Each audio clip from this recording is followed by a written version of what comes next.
बारिश के दिनों में ऐतिहासिक रानी झांसी के किले की दीवारों में पड़ी दरारों से निकल रहे पेड़ पौधों को देखकर विधान परिषद सदस्य राम तीर्थ सिंगल की भुकुटी टेढ़ी हो गई।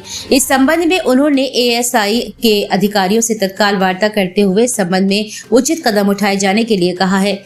विधान परिषद सदस्य के तेवरों के बाद अधिकारी तुरंत एक्टिव हो गए और उन्होंने युद्ध स्तर पर किले के आसपास बारिश में निकल आई झाड़ियों और पेड़ पौधों को हटाने का काम शुरू करवा दिया। विधान परिषद सदस्य राम तीर्थ सिंगल नियमित रूप से किले के अवलोकन करने के लिए बीच बीच में जाते रहते हैं।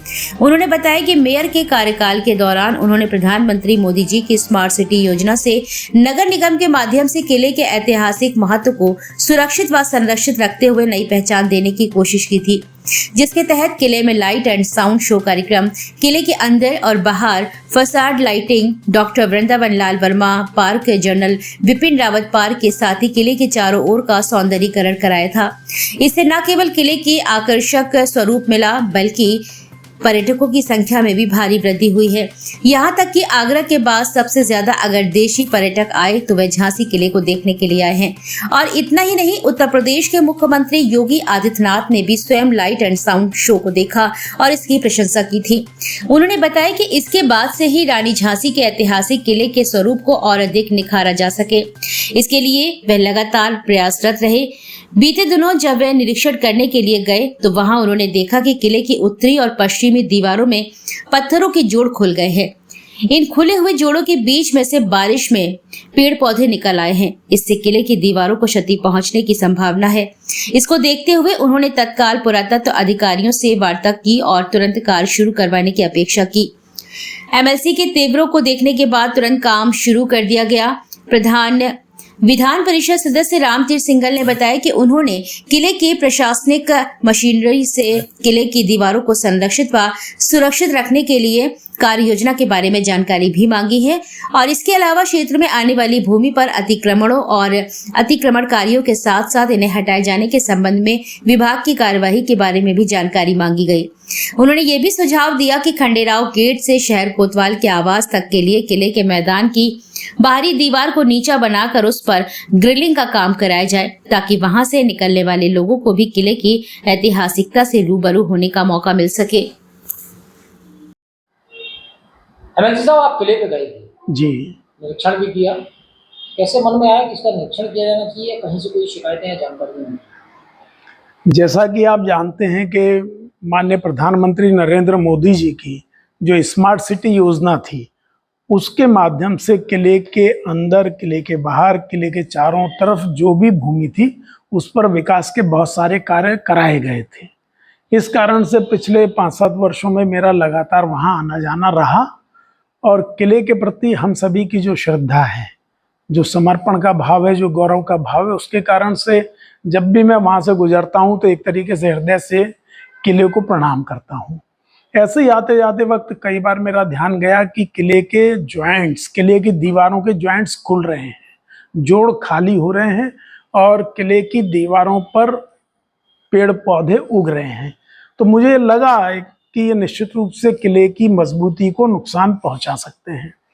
तो इस संदर्भ में इस विषय को पब्लिक ना करते हुए मैंने संबंधित विभाग के अधिकारियों को फोन पर पिछले 1-8 वर्ष से लगातार मैं इस बारे में कह रहा था कि इसकी चिंता करनी चाहिए। यहाँ जो भी अनावश्यक झाड़ियाँ हैं, दीवार पर जो पेड़ पौधे उगाए हैं या जो जॉइंट्स खुल रहे हैं, उनकी रिपेयरिंग की जानी चाहिए और पुरातत्व विभाग का ये काम भी है। इसी के लिए ये विभाग बना है कि जो भी संरक्षित इमारतें हैं, हमारी ऐतिहासिक इमारतें हैं, हमारी धरोहर हैं, उनका संरक्षण करना, उनको सुरक्षित रखना, उनका सौंदर्यीकरण करना, ये सब उनका काम है। लेकिन मुझे लगा कि जितनी शिद्दत के साथ में, जितनी जिम्मेदारी के साथ में किले के संरक्षण के लिए, किले के सौंदर्यीकरण के लिए कार्य होना चाहिए, वो नहीं हो रहा है। तो कल मैं फिर उसके निरीक्षण के लिए गया। पूर्व से ही मैंने पुरातत्व विभाग को इसकी जानकारी भी दी थी। इस कारण से पुरातत्व विभाग के अधीक्षक महोदय, अन्य अधिकारीगण भी वहाँ पर मौजूद थे। हम सब ने सम्मिलित वहाँ पर निरीक्षण किया, जिसमें ये सब पाया गया। मैंने उनसे पूछा भी, उन्होंने बताया कि निश्चित रूप से हम इस पर कार्य प्रारंभ कराएंगे और जो भी बेहतर हो सकता है वो करेंगे। मैंने उनसे ये भी जानने का प्रयास किया कि पुरातत्व विभाग के अधीन आने वाली जो भूमि है, जो कुल क्षेत्रफल है, उसमें कहाँ कहाँ किस किस प्रकार का अतिक्रमण है। तो उन्होंने बताया कि इसकी जानकारी नहीं है, क्या कार्रवाई प्रचलन में है, कौन कौन से अतिक्रमण हैं, इसकी जानकारी भी वो हमसे साझा करेंगे। इसी प्रकार से जो शहर कोतवाल का आवास है, वहाँ से लेकर खंडेराव गेट तक जो दीवार पिछले कुछ समय में गिर गई थी, उस दीवार की कोई पुनर्निर्माण करने का कार्य वहाँ पर चल रहा है। तो मेरी क्यूरियोसिटी थी कि मैं देखूं, पूछूं उनसे कि वो क्या करने वाले हैं। तो उसके संदर्भ में चर्चा हुई तो मालूम हुआ कि वो उस किले की बाहरी दीवार को, मैदान के बाहर की दीवार को फिर ऊंचा करने वाले हैं। तो हमने उनको ये सुझाव दिया है कि स्मार्ट सिटी के माध्यम से किले खंडेराव गेट से लेके और गांधी भवन तक किले की दीवार को नीचा किया गया था और फिर ग्रेलिंग की गई थी।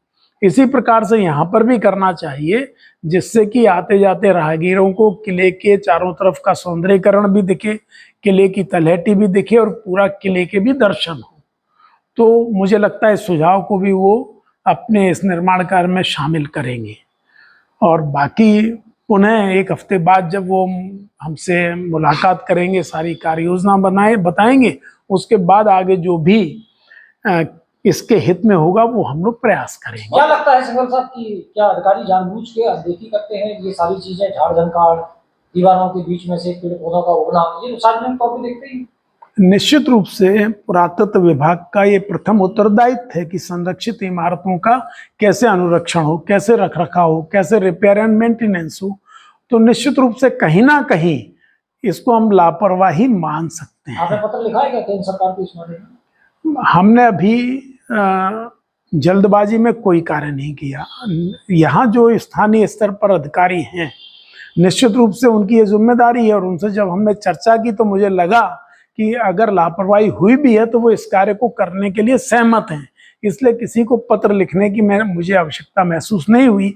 अगर स्थानीय स्तर पर किले की गौरव और गरिमा के अनुरूप उसका मेंटेनेंस, रिपेयर, रखरखाव, अनुरक्षण, संरक्षण नहीं हुआ, तब फिर पत्राचार की बात आती है, वो उचित समय पर किया जाएगा। विधायक जी, बड़ी बिल्डिंग बन रही है, क्या आपकी नियत उस ओर गई कि नहीं गई? विषय भी हम लोगों के संज्ञान में है, लेकिन सभी विषय एक बार में लिया जाना मुमकिन नहीं होता है। इसलिए जो प्रमुख विषय है कि जो हमारे संरक्षित इमारत है, जो हमारी झांसी का किला है, जिसके कारण से झांसी को पूरे विश्व में जाना जाता है, जिसे आज उसका निर्माण 1613 ईस्वी में ओरछा नरेश वीर सिंह जी देव द्वारा कराया गया था।